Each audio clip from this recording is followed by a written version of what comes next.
You know who I am? I knew that The Departed was based on Infernal Affairs, this Chinese film that had come out around the time when I got the script, but it was immediately something that was attractive because, of course, Martin Scorcese's involvement. The script in this picture was based on these extraordinary Chinese films and Hong Kong cinema. Family's all criminals except for the old man, huh? But it's an attitude that one could translate to another ethnic group in a different place.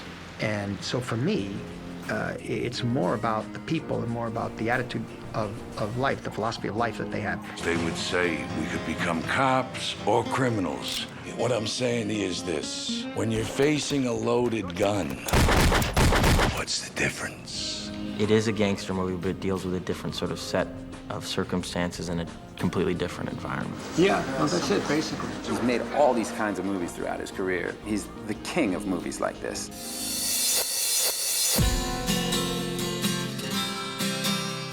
And so I tend to gravitate towards these stories.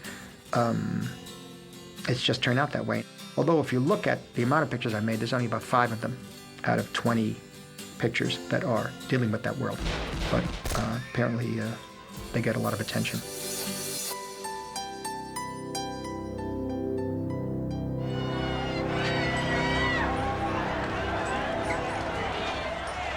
Where I grew up was a small area downtown off of the Bowery between Houston and Canal Street called Little Italy.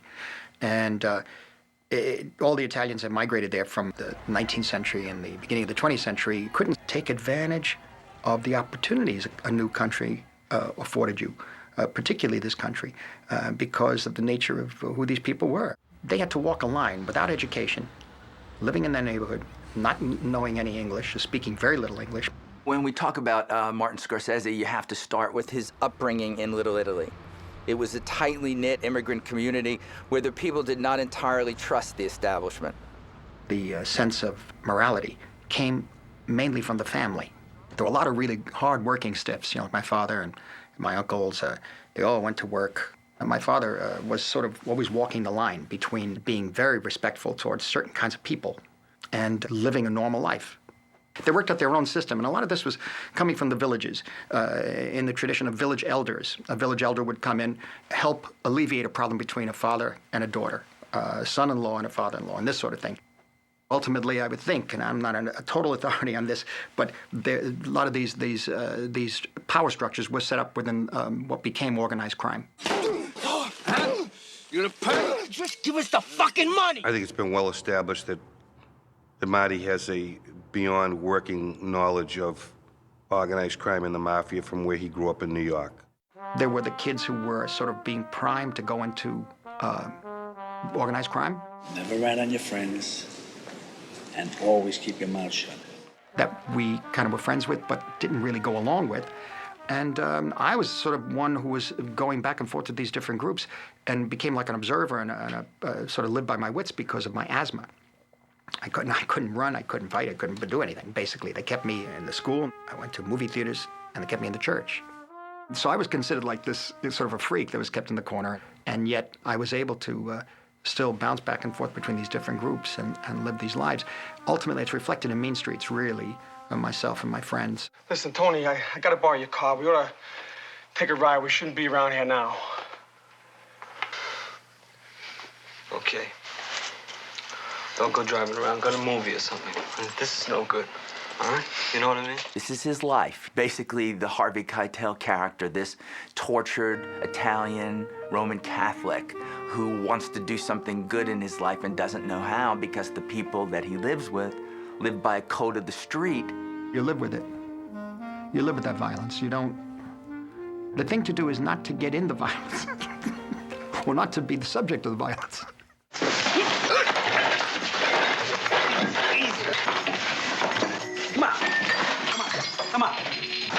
If you couldn't really stand up to them, if you couldn't physically stand up to them, you had to sort of gain some sort of respect by, by using your head, really.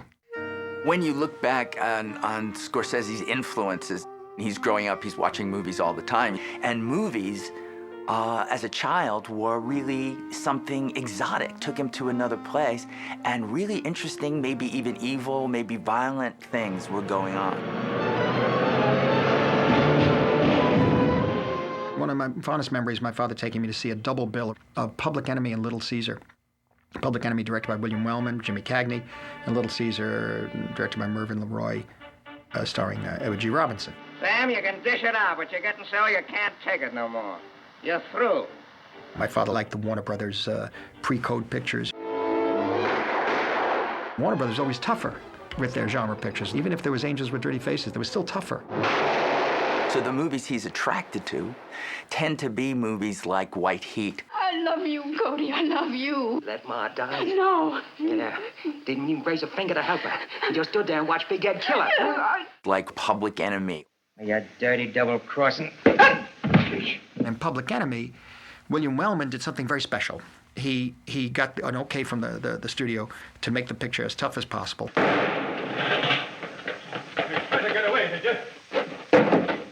Interestingly, in Public Enemy, none of the violence is on screen. It's all off screen. The killing of Putty Nose. The camera pans away. You see the reaction on Tom Powers' friend. Big and fat, slipped on the ice and broke her. The ending is probably the strongest ending of any of those movies. They told his mother that he's coming back home from the hospital. His mother's upstairs preparing for her son, and she's putting the bed together, and his brother goes to answer the door. And I think, the famous ending is with the body is just delivered and just hits the floor. And the brother just looks down and sees he's dead, and then slowly walks towards the camera. And he's going upstairs to tell his mother that, indeed, her son is home, but he's dead. And he shoots in a very, some people criticize crude way. I don't see it as crude. I just see it as straight, honest. And Cagney, of course, his performance made him a star. Why, that dirty, no-good, yellow-bellied stool. I'm going to give it that Putty Nose right in the head the first time I see him. Yeah? You and who else? Cagney, this out-of-control person. You don't know what he's going to do next, but you think, I better stand back just a little bit. Sonny, you're a real fucking mutt. You know the money we spend in this fucking... Come on, don't be like that. What do you mean don't be like that? Joe Pesci wasn't born, but, he was coming, and this was what we were going to see. What the fuck are you looking at? You're fucking... Goodfellas relates directly to the Roaring *20s. Sending you over 100 cases in the morning. I don't need 100 cases. You'll take them. You don't want to hurt our feelings, do you? What's interesting for me was that it was the day-to-day life, hour to hour, of a foot soldier in the mob. Henry, I need suits, Henry, not coats. Suits are coming Thursday. I know, but this is the middle of fucking summer. What am I going to do with fur coats? In White Heat, also, you get something that ties into The Departed. My orders was nobody was to leave. Well, that might go for hoods like him. When I got a reason to leave, I leave. Edmund O'Brien is an undercover guy in this movie. A cop. How do you like that, boys? And we went for it. I went for it. Treated him like a kid brother. And I was going to split 50-50 with a cop. I never felt very sympathetic towards the Edmund O'Brien character. I never kind of liked him for some reason. Not that you like Cody. You're kind of fascinated by Cody. Here's to us, top of the world. And you kind of, heart goes out to him, especially when he's sitting on his mother's lap. Don't let him see you like that. Might give some of them ideas.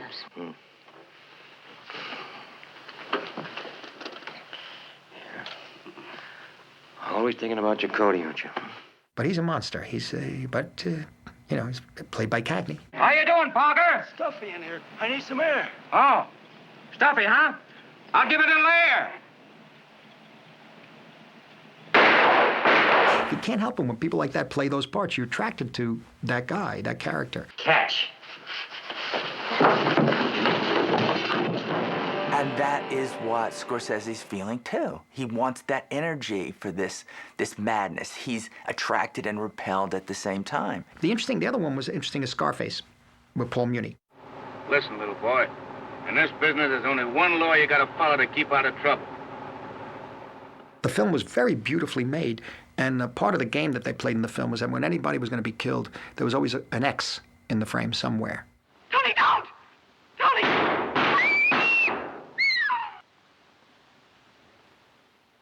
So in this film, we put X's in many different places. Fucking rat trap!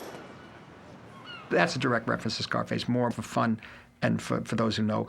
And then the other direct reference to Scarface is that there's a scene where they go to the opera, Francis Costello.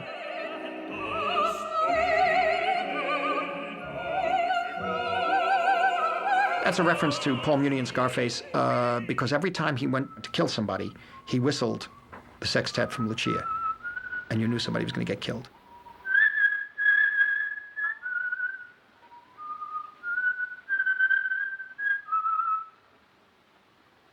Hello, Louis.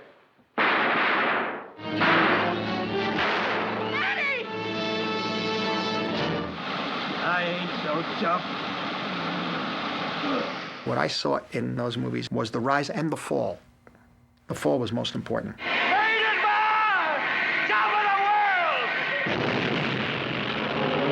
Rocky. No. No. I'll do anything. Oh, no, you won't. You got your last chance, and you take this with you. I never let go of those papers. All you had to do was bump me off.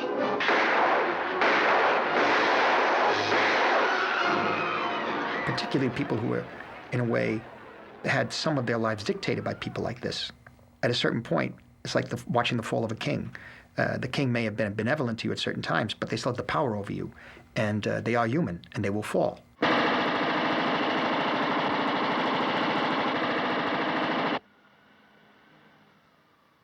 Edward G. Robinson in Little Caesar. I mean, how do you forget that death scene?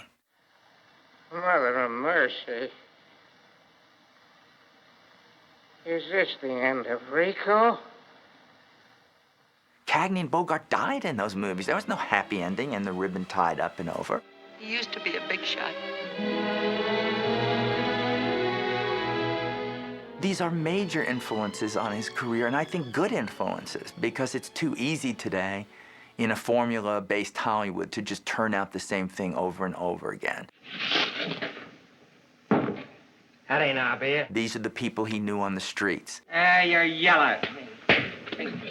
Anything you see that connected you with what you knew on the screen gave you a special relationship to that picture. He'll tell you about On the Waterfront being that kind of a movie. He knew those people. Elia Kazan had made a movie about the guys in his neighborhood. Maybe he could do that too.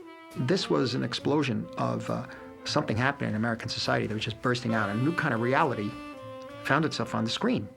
But it didn't stop with American movies. I became even more excited by foreign films, the opening up of other cultures through foreign films. And once I got there, once I began to see the early Ingmar Bergman films, all the Kurosawa, all of this stuff made me think that I could tell a story. It gave me a passion to tell a story. Hey, listen, can I get my hat? Go. Can I call my wife? And motion pictures were getting not easier to make, but more accessible to make. And the equipment getting smaller and smaller. Anything was possible, so why not just try? I'm gonna tie one of his legs to that Cadillac bumper over there. I'm gonna tie the other to the Ford, and boom! Mean Streets basically opens at the New York Film Festival. And people were saying, well, who is this guy? But nobody knew. And then they sat there and they watched this and they said, what was that? It's that kind of movie. You're 32 face fucking back, don't ever hit me again! Don't! And you want to know more. You want to say, did he do anything else before this? Is he going to do something else after it? Who is this guy? And I'm telling you, that happens very, very rarely. I'm sitting here. I'm a movie critic. I've done it for 20 years. I don't see this very often, so that was a really exciting time. There has certainly been an evolution in filmmaking from the gangster films back in the 1930s and 40s to the gangster movies that we have today. They're so much more realistic. In Martin Scorsese's films, the portrayal of gangster life. Henry, his arm. Very funny, guys. It's a wing. The portrayal of the individual psychology of each gangster is incredibly well done. You haven't even called or anything. Where have you been? Well, Mom, I've been working nights. And?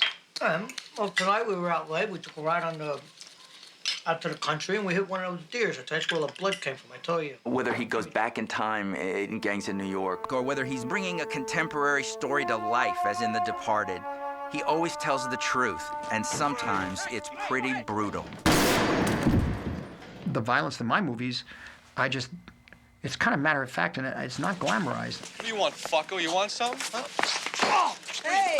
I've got to tell you, I put the violence in my films the way I experienced, the way I saw it at the corner of my eye. You wasted 8 fucking aprons on this guy. And I know the visceral reaction I had. And that's the only way I put it on the screen, to be as truthful as possible. It's not for everybody. These are R-rated pictures. All right. Fucking move. There's a lot of use of vulgar language. There's a lot of violence. It's not gratuitous, in my opinion. This is the way it is. And to clean it up, I think, wouldn't do service to what Martin Scorsese is actually trying to portray. Mean Streets comes out in 1973, and the reaction is extraordinary. But this is in the middle of Midtown Manhattan with a lot of people who would never, even if they were shocked, admit to it. Not me, I'm not shocked, no. But of course, everyone was. Everyone was saying, well, this is moving it to another level. Hey, lady, I'm sorry, lady. I didn't mean it. I swear to God. Mean Streets is about what the character says at the beginning about religion, about atoning for your sins. Pain in hell has two sides. The kind you can touch with your hand, the kind you can feel in your heart, your soul, the spiritual side. One doesn't atone for the sin inside a little edifice that's called a church, but you do it in the streets. And you do it with the people you deal with every day. And how does one deal with that moral concept in a world that is corrupt? Watch yourself. Don't spoil anything. Honorable men go with honorable men. There's always in him a sense of a character who's trying to do the right thing. Charlie, this is business. Well, then be realistic, Michael. Where's he to come up with $3,000, huh? Let's work something out. In Mean Streets, Charlie, the Harvey Keitel character, really wants to take care of De Niro's Johnny Boy. Fucking asshole. You stupid bastard. Were you going to use that? Usually, what I'm interested in, I find that it's about people, basically good people, forced to do bad things. Hi, Mom. What do you think? Because they have no other choice. Look at my shoes. Aren't they great? My God. You look like a gangster. And so Scorsese gives us not what he wants us to believe, not what he's saying to the audience, all you young people out there, this is the job for you, you gotta do it. But how people get sucked into this. Why, will you get permission from your mother? How many pounds you need? What? Where'd you get those cigarettes? Get him out of here. Get him out of here. To me, Goodfellas is the all-time classic of what organized crime is. I think that's the most accurate portrayal of any movie that I've seen on organized crime.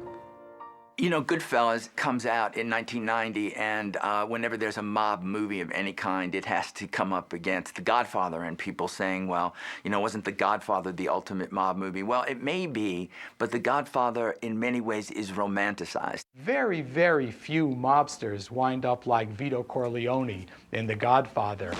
Most of them either wind up dead, they wind up in jail, or they wind up completely broke. I thought it was very accurate. He captured the whole lifestyle to perfection. It was really kind of eerie to watch it. It was probably one of the best movies ever on the criminal lifestyle. Anyway, you know what reminds me, I need this knife.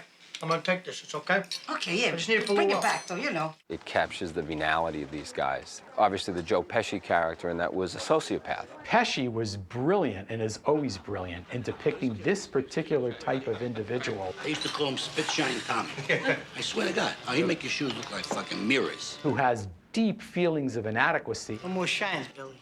Constantly trying to compensate for it. I'm only kidding with you. Sometimes you don't sound like you're kidding. You know, there's a lot of people around. Making his character very disturbing. I'm sorry. I don't mean to offend you.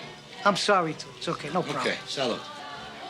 Now go home and get your fucking shine box. Motherfucking... The whole notion of respect, I think, is very, very important and brought out really, really well, particularly in Goodfellas. No movie about crime, no movie about drugs, no movie about any of these things that get us into trouble that doesn't show the very real attraction of these things is lying. And Scorsese doesn't lie. There's a scene in Goodfellas that's so key in terms of Scorsese's work.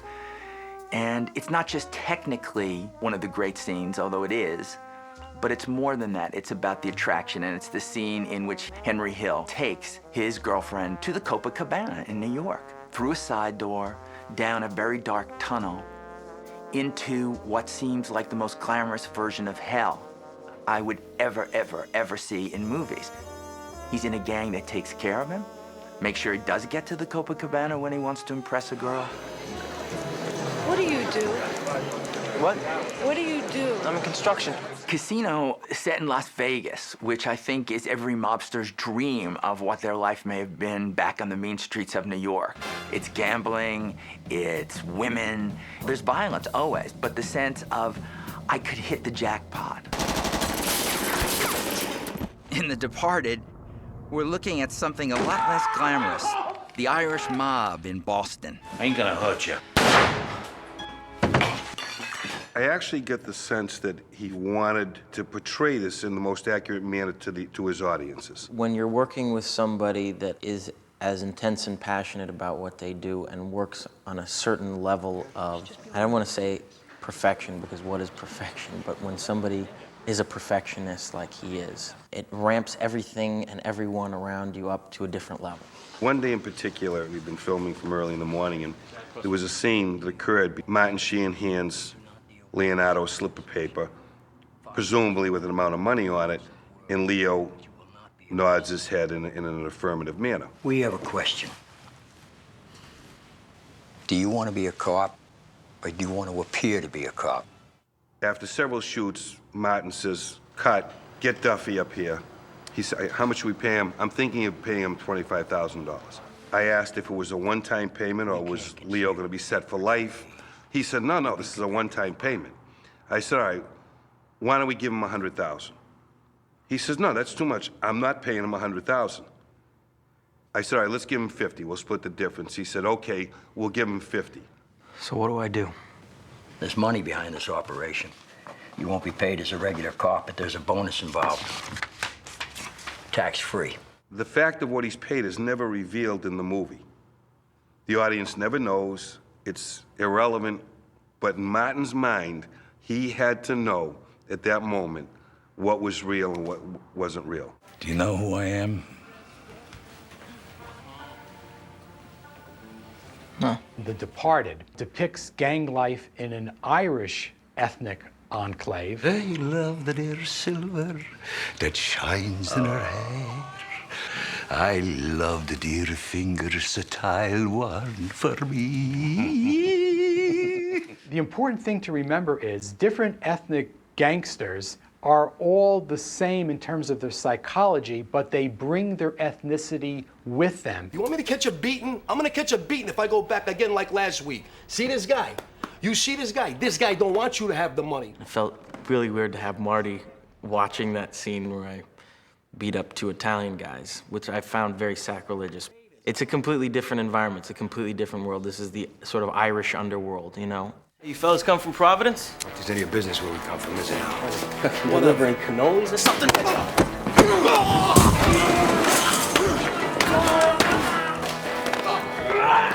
Say, Scorsese is doing a crime drama. I don't see how people could resist buying a ticket to that movie.